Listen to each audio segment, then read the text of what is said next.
Hi, I'm in Southwark, in London. This area used to be the site of one of London's oldest hospitals, St Thomas's. St Thomas's was here for almost 700 years and had one of the country's first ever operating theatres.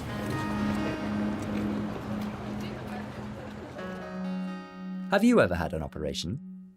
If you have, it was probably in an operating theatre like this.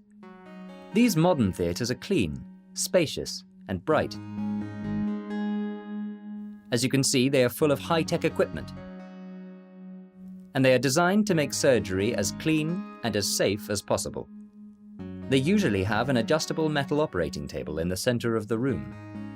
Above the table, there are several large fluorescent lights, which allow surgeons to see everything.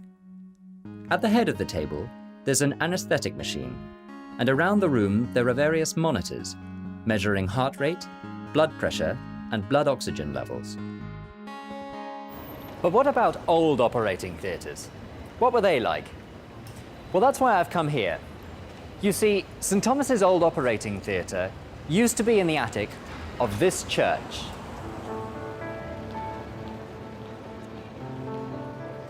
The hospital was moved from here in the 1860s.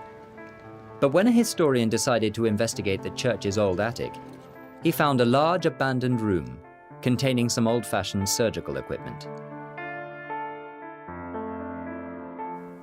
Today, this room is part of the Old Operating Theatre Museum. The museum has been teaching visitors about the history of surgery for over 50 years.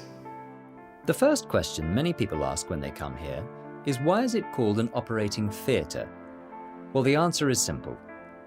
As you can see, medical students used to stand here and watch the surgery, like an audience watching a play in a theatre.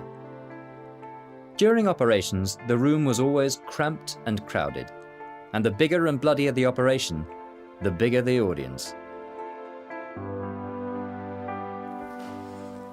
Imagine how frightening it must have been for the poor patients. And they were usually quite poor. The rich had their operations at home, but the poor would tolerate the audience in order to receive surgery they would never be able to afford otherwise. The patient would lie on this uncomfortable wooden bench while the surgeon worked.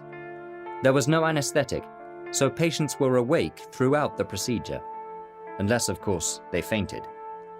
The surgeons were quick.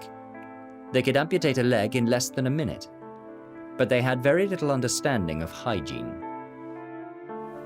There were no antiseptics, and surgeons always wore the same coats, which were usually covered with blood from previous operations.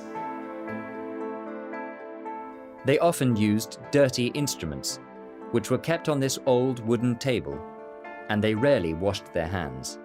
Below the operating table, there was a wooden box filled with sawdust or wood shavings. This collected the blood from each operation.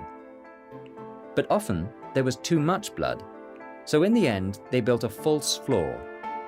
The blood could be washed away and collected in the space between the new floor and the original floor. In such unhygienic conditions, it isn't surprising that patients often died during surgery. After the patient's death, their bones and organs were kept for further study.